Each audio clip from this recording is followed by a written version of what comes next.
Well, we every week we try to get better at every spot and every position group, and the offensive line is one of those that we hope to get better every week, just like every other spot. Taysom really seemed to play well, took some steps forward. Is that how you would assess his performance? Well, you guys know my stand about that. Your quarterback does well when the 10 guys around him are moving at a really high level, and he's spotty when it's not there. I'm 100% confident in our quarterback and his abilities to run and be productive in the scheme, whether we're running the ball or throwing it.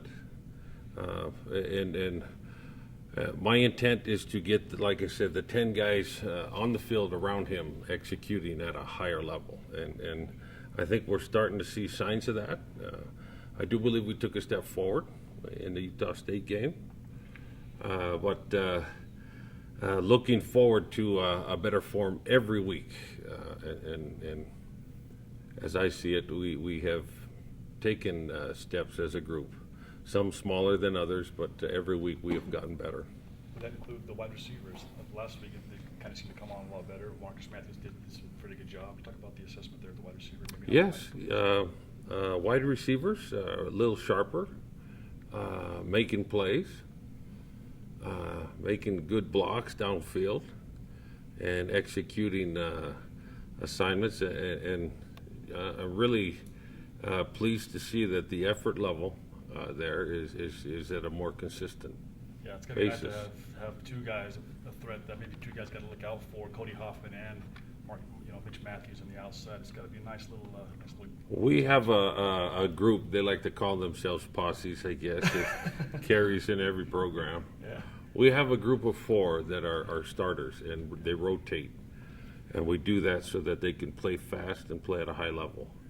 And we are taking a step forward there. Health-wise, how's the offensive line? I know some guys played a little bit, some guys were held out. Will this be the first week where you should have pretty much the full contingent of guys? I don't think so. I just got some word that Terrence Aletto may not be able to go next week, so we're just going to have to wait and see. The doctors weren't definitive, but we just have to wait and see. So I'm hoping that he can rejoin us as soon as possible. What's his ailment? I'm not sure. I just noticed he wasn't there today, and he was working with the trainer. So I'm maybe he'll be back. I don't know, but I'm hopeful that we'll have the same group going again. But this year's just been one of those years where we've had to adjust on a run. Mitch was saying yesterday he liked the idea of playing a man-to-man defense like Utah State wants to play. What are the challenges with Georgia Tech and then playing more zone as far as getting the receivers the same productivity? We prepared for a lot of man-to-man, and we got some with Utah State. We didn't get from start to finish. So, I would like to see more man-to-man because that's really what we've been preparing for. So we do have to shift gears because there's more zone coverage. Still a little bit of man with Georgia Tech, but more zone coverages as we study film and look at tendencies. Is that a harder relationship between a quarterback and his receivers playing his own defense then? Well, I think both schemes have their challenges. And the zone challenge is, you got to find open windows, and those windows don't stay open long. And so the execution has to be sharp. Protection has to be crisp, so the quarterback is not, rattling around in the pocket. And then there's very little margin of error in a good zone defense. And so I do believe that you've got to be sharp. You've got to recognize coverage. You've got to be able to protect, and then the quarterback's got to be accurate. So with all those things on the table, we look forward to the opportunity to get better. Mitch breaking up, then was that something just the way Utah State was covering him, or did you kind of see that coming in practice, that regardless of opponent, he was due for? Mitch had shown some really good things in spring, showed some really good things in fall camp, and it was good to see that kind of play rally forth in a game. But we as an offensive staff, we design plays, and the quarterback reads it out and makes decisions. So that was just the ebb and flow of the day. That the ball went to Mitch, and Mitch made plays. How much of this zone read offense that we've seen is tailored to fit Taysom's skills, and how much will maybe be in place when he leaves or if he's not the quarterback? Well, I do believe it's the job of the coordinator to kind of match the talent level of your best players. And, there's so much on the position of the quarterback in the outcome of a football game. So to do what your quarterback does best to start with, especially with a young one, that's been our philosophy.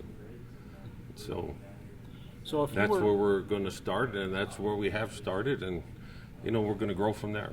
So if you're out recruiting a prep quarterback right now, are you selling him on this offense that Taysom runs, or are you selling him on the prototypical BYU offensive pass with a drop back passer, or are you looking for both? Well, I think when you recruit players, you recruit the best players that fit your campus, that fit your school. And we have a certain criteria with academics. There's a certain criteria with off-the-field behavior. Certain guys are drawn to this environment, and certain guys are not.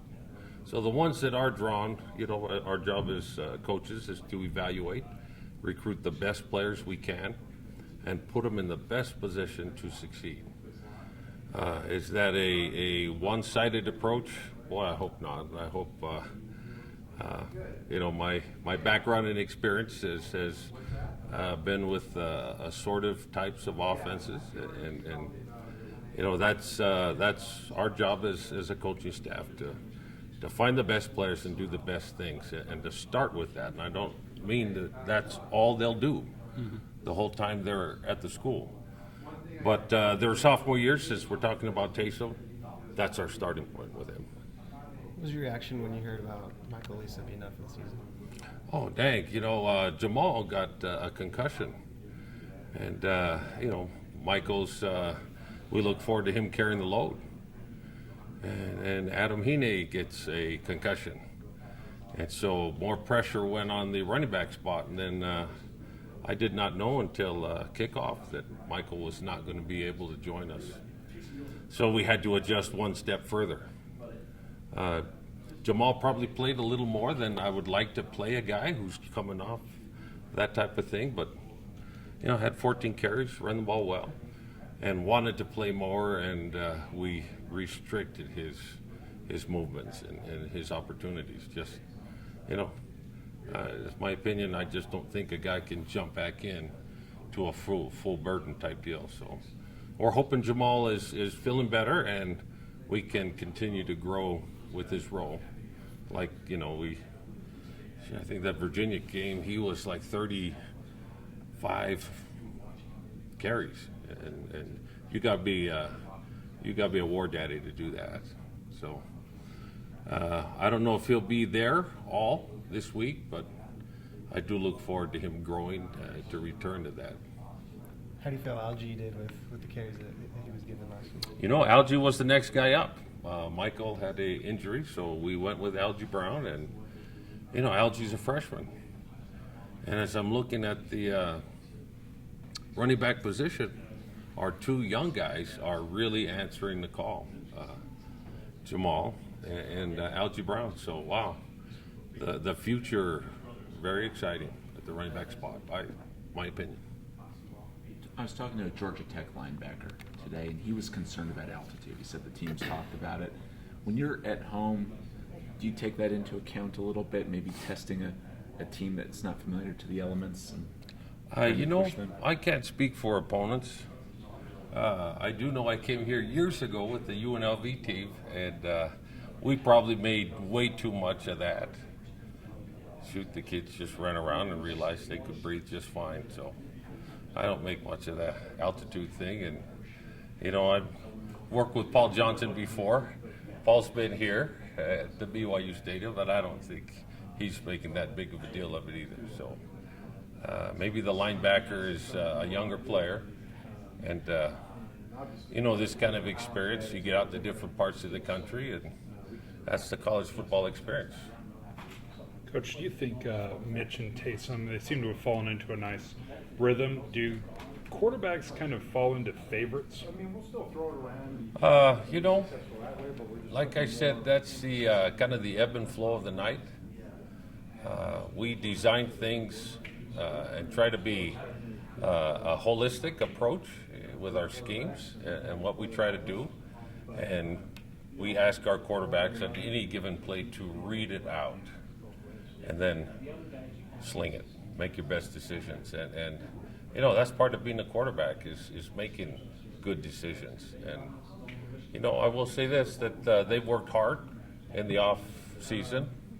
Those two, they worked hard in the fall camp. They worked hard in the spring and leading up to, you know, the other night. So to me, it's a combination of all of the above.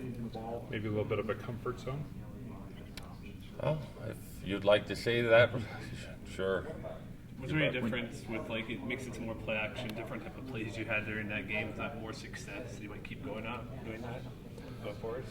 Well, that too is an ebb and flow call. Every game is unique in its own right. Did it work well enough to continue doing it, you think? Well, It worked pretty good against Utah State. you know, if we were just going to play Utah State the rest of the year, I guess we'd keep that formula. But like I said, every game is different. We look at this game, this matchup with Georgia Tech, as it's going to be one of those drawn-out, long type battles. You know, I don't see this play as being this game as being a huge high, huge low type of game. It may come down to the last possession. When you talk about putting that game plan together, how much input does Taysom have, and is it any different than he would have had week one? And does that relationship naturally evolve? Oh no, we always look at things that are easier to read than harder. So yeah, if there's something that was real hard during the week, shoot, by Thursday it starts hitting the chopping block. That's too much. That's not working. That's no good. So it's more a matter of reducing than adding.